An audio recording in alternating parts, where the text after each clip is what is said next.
こんにちは、皆さんからたくさんのお問い合わせをいただいています。今回は水彩の紙についてお話をしたいと思います。これが水彩の紙なんですね。どうでしょう。皆さんたちは水彩の紙と他の紙の違いをご存知でしょうか。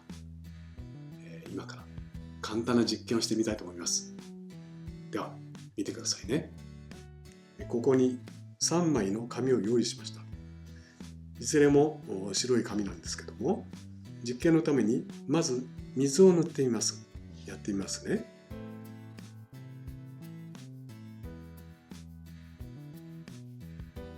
どうでしょうか。変化がありますね。この紙は黒くなりました。この紙とこの紙はそのまま紙の白さを保っています。では色を塗ってみますね。赤色にしましょうか。ちょっとお待ちください。塗ります。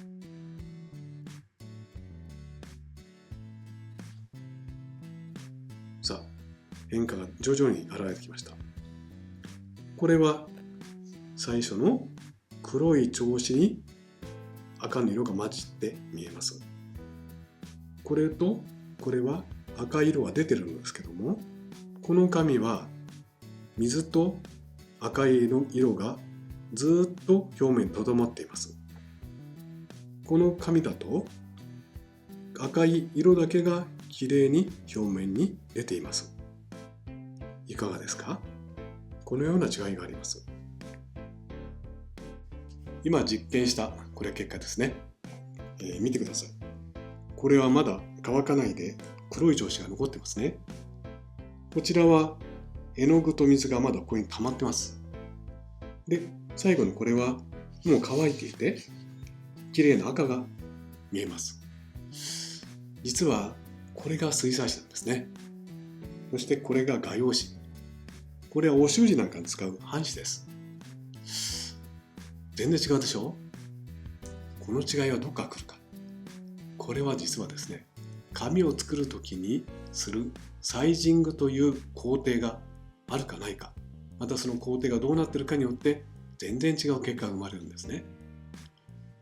紙は普通そのままで言うと、そのまま普通にすけばね、水をすぐ吸い込むようなものです。ティッシュペーパーなんかそうですよね。トイレットペーパーもそうです。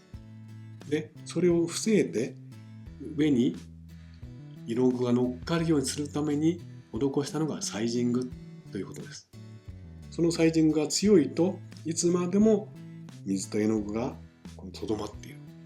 ほどほどにサイジングをすると水が吸い込んで絵の具がきれいに残るという結果が出ます。それを狙って作ったのがこの水彩紙なんですね。どうでしょう。では水彩紙の特性が分かったところで、今これがですね、私の手元にあるいろいろなメーカーの水彩紙です。実は皆さんのお問い合わせの中で、あなたはどんな紙を使ってますかというのがすごく多いんですね。もちろんこの絵を描くときに、一番気になる部分が紙だと思います。で、紙は本当に、国産、また海外、いろいろなメーカーがあります。値段も様々です。紙の原料もいろいろあるんですね。メーカーはそれぞれ自分のところが一番いいと言ってますけども、その中でどれを選ぶか。私は実はですね、私の生徒さんたちにはこの中の紙ではなくてですね、ちょっとこっちを置きますね。私が生徒さんに勧めているのはこの紙です。ここにワトソンって書いてあります。国産の紙ですね。どうしてこの紙を、私も普段よく使ってるんですけども、この紙を使ったり生徒さんに勧めるか、これは次回また詳しくお話したいと思いますけども、その一つの大きなですね、要因は皆さんたちは水彩画を描くと失敗する。だからこの紙がいいんだろうということです。ではこれからのお話ですね。このワトソンの紙についてのいろいろなことをお話ししましょう。これが先ほどお話したワトソン紙なんですけども、実はこの紙でもですね、色が違うんですね。白い色といっても、実は開けてみますね。こんな色の紙とこんな色の紙があります。と違いが分かりますか？こっちの方が白いでしょ。これ少し暖かい色ですね。これがクリーム色、これがホワイト。ワトソンでも2種類入れてます。どっちがいいのか。これはもちろん、絵を描くあなたの選択なんですけども、実際塗ってみるとね、私の感覚としては少し違います。こちらは何か筆のタッチがね、柔らかく当たるような感じがします。こちらはちょっと硬く当たる感じがします。ですので、シャープな絵を描きたいときは、私はクリームの方を選んだりしてます。でもこれも好みですから、ここのところは2種類、白の違いがあるんだということを知っておいてくださいね。では次に、この紙がね、どのように、形作られているか見てみましょう。これが、ここはですね、バインダー状に留めてある、ものです。いわゆる普通のスケッチブックのタイプですね。こうなっているものです。それからすっかり紙がですね、大きく一つのブロックにのり付けされているタイプのものもあります。こうです。もう全部板状にのり付けされています。何枚かの紙が一つのブロックになっています。まず大きくは皆さんたちは買い求めるときはこれとこれどちらかを選択すると思います。それぞれ一長一短になります。これはとても手軽に使えます。1枚絵を描いたら次の絵を次に送ることも可能で、また描いて立てかけてご自分の絵を遠くから見ることもできます。こちらのブロックの方はもう大きく固まってますので、ここで絵を描いても紙がしなったりしにくいという利点があります。ただし1枚描いたら次の紙を出すときには剥がさなきゃいけないんですね。ここに剥がし口があるんですけども、何かナイフかなんかでここを入れてわざわざ剥がす必要があります。剥がした絵はバラバラになってしまいますので、別に何かフォルダーがあった方がいい。ちょっとそういう煩わしさもあります。それからあとはですね、紙をこのようにメーカーから大きなロールで買うこともできます。これはとても長い、今これ私は使ってこうなってるんですけども、とても長いロールで買うこともできます。ご自分で好きな大きさに切って描けます。もちろん対策もかけます。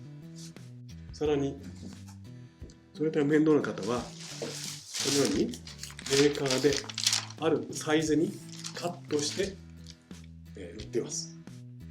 このようなカット版で買うこともできます。ですから、皆さんたちがどのような用途に応じて、どのような絵を描きたいか、どういう特性を生かしたらいいかということの中から選択をする必要があると思います。また、生徒さんからのお問い合わせが多いのはですね、あなたは何グラムの紙を使っていますかというのがあるんですね。その何グラムというのは、実はここに書いてある数字です。これですね。こっちは 190g、こっちは 239g と書いてあります。同じメーカーですけど違うんですね。これは、グラム数が多い方が紙が厚くてしっかりしています。ただし、この中に閉じてある紙の枚数は少ないと思います。またお値段も高いということになります。この 190g はもう廃盤になっている可能性もあります。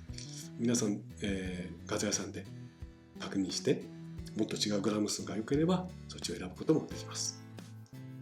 いきなり真っ暗闇ですけども、ちょっと実験しますね。今紙を見てます。どうですか？紙の違い分かりますかね？3つの紙は今右側のこの紙がザラザラっと見えませんか？見えますよね。そして反対にこちらの紙、つるっとしてるでしょ。実はこれが紙の目というものなんですね。ではちょっと明るくします。今暗闇の中で3枚の紙をこのライトで照らしてみました。随分違ったでしょ。こちらの紙が一番ザラザラしていました。そしてこちらはつるいとしてましたね。真ん中はそのちょうど中間ぐらいでした。これが紙の目といって、このザラザラしたのが粗め、そしてつるしたのが細め、そしてその中間が中めと言います。ではこの細め、中め、粗めが実際絵の具を塗るとどういう違いがあるのかちょっとやってみますね。ではこの紙の違いが絵の具を塗った時にどう作業するのかやってみますね。まず筆のタッチで塗ってみます。同じだけの絵の具を濃さで溶いて同じ筆圧でちょっと描いてみますね。まず細めです。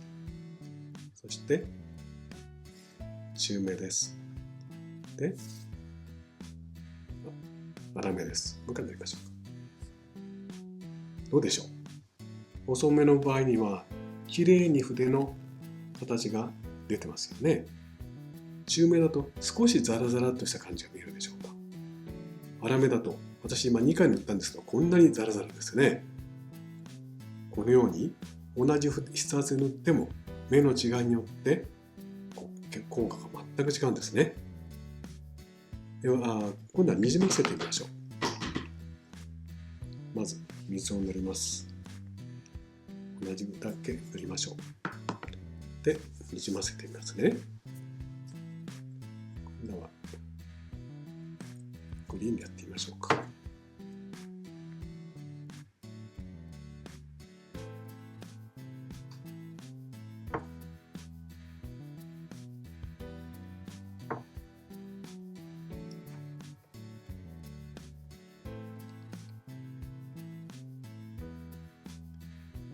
一見分かりにくいんですけど、ここら辺よく見てくださいね。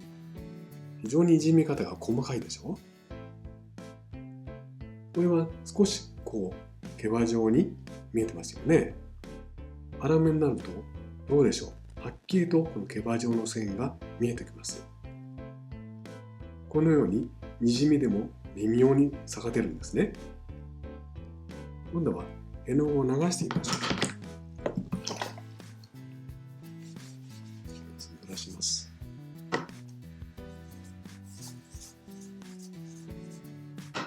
色を変えましょうか。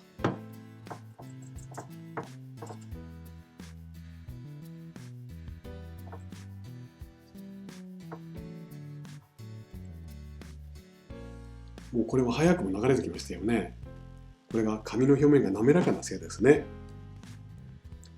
どうでしょう。流れ方は違うでしょう。スピードが違いますよね。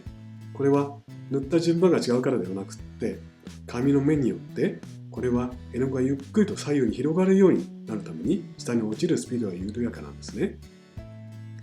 これはその中間にあたります。このように絵の具が流れるスピードも広がり方も目によって全然違うということが分かります。これが実験の結果ですね。細め、中め、粗め。この3タイプの中でまだ初心者の皆さんたちにお勧めするのは、扱いやすくてなおかつ水彩画の効果が出やすい中めを使うといいと思います。いろいろと水彩紙についてお話ししてきましたけれども、最後に紙の保管方法についてお話しします。これが新しい紙、そしてもう10年以上経った紙なんですね。随分と色も違うでしょ。そしてここよく見るとシミになってます。実はこれはカビなんですね。どうしても日本は湿気が多いので長く、取っておくとこのようにカビが生えたりします。これを防ぐためにはできるだけ乾燥した、暗いところに保換すると紙は長く新鮮なまま保つことができます。今回は水彩の紙の基本についてお話ししました。私もいろいろと経験に基づいて話したので、多少間違ったところがあるかもしれませんけども、少しでも参考にしていただけたらと思います。ぜひあなたも試してみてくださいね。それではまた。